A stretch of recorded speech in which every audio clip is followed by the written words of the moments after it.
సనాతన భగవత్ బంధువులకందరికీ నమస్కారాలండి.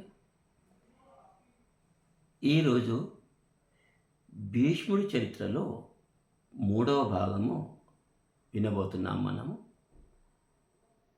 శ్రద్ధగా వినండి. నిన్నటి భాగంలో శంతన మహారాజు అడవిలో వేటకు వెళ్ళి ఒక అమ్మాయిని చూసి ఆమె మీద మనసు పారేసుకొని ఆమెను అడిగాడు, నేను నీకు వివాహం చేసుకుంటాను అని. శంతన మహారాజు వేటకి వెళ్ళి అలసిపోయి ఒక దగ్గర కూర్చున్నప్పుడు అది యమునా నది ఒడ్డున మిక్కిలి సువాసన భరితమైన పరిమళం వస్తుంది ఒక దగ్గర నుంచి. ఎక్కడి నుంచా అని గమనించి ఆ అమ్మాయి దగ్గర వస్తుంది అని గమనించి అక్కడ వెళ్ళాడు. ఆ అమ్మాయి సత్యవతి అండి. ఆమె పేరు సత్యవతి. ఆమె పూర్వము మత్స్యగంధి. ఆమె యమునా నదిలో పడవలో జనాలను అటు ఇటు చేర్చేది. అయితే ఇప్పుడు ఆమెకు ఒక యోజన దూరము, అంటే దాదాపుగా 3 కిలోమీటర్ల దూరం వరకు కూడా ఆమె పరిమళము, కస్తూరి పరిమళము వెదజల్లుతుంది, వస్తుంది. ఆమె ఉన్న చోటి నుంచి 3 కిలోమీటర్ల సరౌండింగ్ లోపల కస్తూరి పరిమళం వస్తుంది. అయితే గతంలో ఆమెకు మత్స్యగంధి అని పేరు. పడవ నడిపేది. వాడు మామూలుగా జాలరీలు కూడా. అయితే ఆమె ఒళ్ళంతా చేపల కంపు వాసన ఉండేది. అప్పుడు ఒకానొక రోజు పరాశర మహర్షి యమునా నది దాటడానికి ఆమె పడవలో కూర్చొని ఆమెతో మోహితుడవుతాడు. ఆ పరాశర మహర్షి వల్ల ఆమెకు ఒక కొడుకు కూడా జన్మిస్తాడు. ఇది చాలా షార్ట్గా చెప్తున్నానని, పెద్దగా చేసి చాలా పెద్దగా అవుతుంది వీడియో. ఆ పరాశర మహర్షి మత్స్యగంధికి పుట్టిన వారే వ్యాస భగవానులు. మనకు 4 వేదాలు, 18 పురాణాలు, మహాభారతము, భాగవతము అన్నీ అందించిన వారు వ్యాస భగవానులు. అయితే అప్పుడు మత్స్యగంధికి ఆ పరాశర మహారాజు ఒక వరాన్ని ప్రసాదించారు. అది ఏంటి అంటే, నీవు ఎక్కడ ఉన్నా కానీ, ఎక్కడ నిల్చున్నా కానీ నీ చేపల కంపు ఇక రాదు వాసన.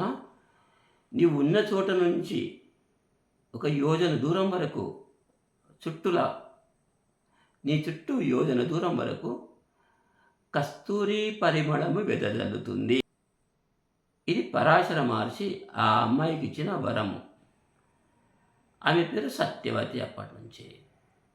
అయితే ఆ సత్యవతినే ఇప్పుడు ఈ శంతన మహారాజు కోరుకున్నాడు. శంతన మహారాజు నిజంగా కూడా ఒక రాజర్షి. ఆయన బ్రహ్మ శాపం వల్ల ఈ నరలోకానికి వచ్చాడు. గంగాదేవిని వివాహం చేసుకున్నాడు. అవన్నీ చెప్పాను మీకు మొదటి 2వ ఎపిసోడ్లో. ఇది 3వ ఎపిసోడ్. అవన్నీ చెప్తే మళ్ళీ వీడియో పెద్ద అవుతుంది. ఇక్కడ మానవ రూపం ధరించిన తర్వాత, ఇకైతే మానవ జన్మకు వచ్చిన తర్వాత మానవుల అలవాట్లే ఉంటాయి అనడానికి ఇది నిదర్శనం అండి. రాజర్షి ఉన్నా కానీ మానవుల అలవాటే. ఆ అలవాటు ప్రకారమే ఆయన సత్యవతికి మోహించి సత్యవతి దగ్గరికి వెళతాడు. అయితే అప్పుడు సత్యవతి, మా నాన్న అంగీకారం లేదని నేను పెళ్లి చేసుకోలేను. అప్పుడు శంతన మహారాజు, ఎవరు మీ నాన్న అంటే తన నాన్న పేరు చెప్తుంది, తన తండ్రి పేరు చెప్తుంది, దాసరాజు అని. సరే అని శంతన మహారాజు ఆ దాసరాజు దగ్గరికి వెళతాడు. వెళ్ళి నేను ఇట్లా శంతన మహారాజును, ఈ దేశానికి నేను రాజును అని తన పరిచయం చెప్తే, అప్పుడు దాసరాజు ఎంతో సంతోషపడిపోయి, ఇక మీలాంటి వాళ్ళు పెద్దవాళ్ళు మా దగ్గరికి వచ్చారు, మీకు మేమేమి సేవ చేయగలము అని అంటే, అప్పుడు ఆయన ఉన్నట్టు చెప్పేస్తాడు. నేను మీ అమ్మాయిని ప్రేమించాను, పెళ్లి చేసుకోవాలనుకుంటున్నాను. మరి అది మీరు ఒప్పుకుంటే నేను మీ అమ్మాయితో పెళ్లి చేసుకుంటాను అని తన చరిత్ర అంతా చెప్పేశాడు. అప్పుడు దాసరాజు ఏమంటాడంటే, సరే, నాకు మా అమ్మాయిని నీకు ఇవ్వడంలో నాకు ఎలాంటి అభ్యంతరం లేదు, నేను ఇస్తాను. కానీ ఇక్కడ గమనించండి, ఇక్కడ షరతు, ఇక్కడే కథ మలుపు తిరుగుతుంది ఇక్కడే. కానీ నాది ఒక షరతు. ఏంటి అని అడుగుతాడు. నీకు ఇప్పటికే ఒక కొడుకున్నాడు, అయితే నా అమ్మాయిని పెళ్లి చేసుకున్న తర్వాత కూడా మా అమ్మాయి కడుపు పండి కొడుకు పుడితే నీ రాజ్యానికి వారసుడిగా నా మనవడిని చేస్తావా? అంటే కాబోయే రోజుల లోపల నా మనవడినే, నీ పెద్ద కొడుకు కాకుండా నా మనవడికే రాజ్యం ఇస్తావా? అలాగైతే చెప్పు. అప్పుడు సంకోచంలో పడిపోతాడు ఆయన. అంటే దేవవ్రతుడు, అది గంగాపుత్రుడు, దేవవ్రతుడు అంటాం మనం. ఆయన మొత్తము ధర్మం తెలిసినవాడు, తర్వాత అన్ని శస్త్ర విద్యలు నేర్చినవాడు, ఈ రాజ్యానికి యోగ్యుడు, రాజ్యం ఏలడానికి యోగ్యుడే. తర్వాత ఆయన రాజ్యంలో జనాలు సుఖ సంతోషాలతోటి ఉంటారు అని కూడా ఈయనకు తెలుసు. కాబట్టి ఈయన ఆ సత్యవతికి పుట్టే పిల్లలకు రాజ్యం ఇవ్వడానికి ఒప్పుకోలేదు, అంటే రాజుగా చేయడానికి ఒప్పుకోలేదు. వారికి ఏమి జవాబు ఇవ్వకుండా తిరిగి తన రాజ్యానికి వచ్చేస్తాడు. వచ్చి ఏదో ఉంటాడు, దానికి ఆయనకి ఏమీ తెలియదు, నిద్ర పట్టదు, ఆకలి కాదు, అట్లా ఏదో పరధ్యానంలో ఉంటుంటాడు. ఇప్పుడు ఈ దేవవ్రతుడు గమనిస్తాడు, తన తండ్రి ఎందుకు పరధ్యానంలో ఉన్నాడా అని. అదే మాట వెళ్ళి తండ్రిని అడగకుండా తన మంత్రిని అడుగుతాడు. మంత్రివర్య, ఏమైంది ఇది? మా నాన్న ఎందుకు ఇలా ఉన్నారు? ఎప్పుడూ సంతోషంగా ఉండేవారు, ఇప్పుడు కొన్నాళ్ళ నుంచి ఆయన సరిగా నిద్రపోవటం లేదు, సరిగా అన్నం తినటం లేదు, ఏమి జరిగింది అంటే, అప్పుడు ఆ మహామంత్రి ఈ దేవవృతుడికి మొత్తం జరిగిందంతా వినిపిస్తాడు. ఇలా మీ నాన్న ఆ సత్యవతిని మోహించాడు, ఆయన తండ్రి మాత్రము సత్యవతి కొడుకులకే రాజ్యం కావాలనుకున్నాడు, మీ నాన్న ఒప్పుకోకుండా వచ్చేశాడు. అప్పుడు ఈ దేవవ్రతుడు ఒక్క క్షణం ఆలస్యం చేయకుండా దాసరాజు దగ్గరికి వెళ్ళాడు.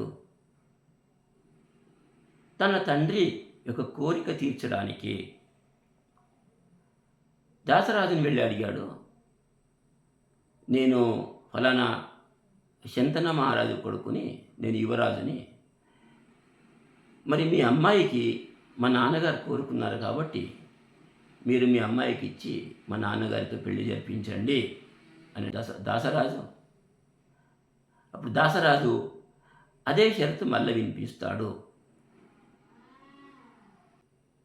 మా అమ్మాయి సత్యవతికి కొడుకు పుడితే రాజాధికారము ఆ పిల్లవాడికే కావాలి, అయితే నేను ఇస్తాను మా అమ్మాయికి. అయితే ఇక్కడ దేవవ్రతుడు ఒక్క క్షణం ఆలస్యం చేయకుండా ముందే ఆలోచించుకొని ఉన్నాడు కదా, అన్నీ తెలుసు ఆయనకు. సరే, తప్పకుండా నీ మనవడికే నేను రాజుగా చేస్తాను.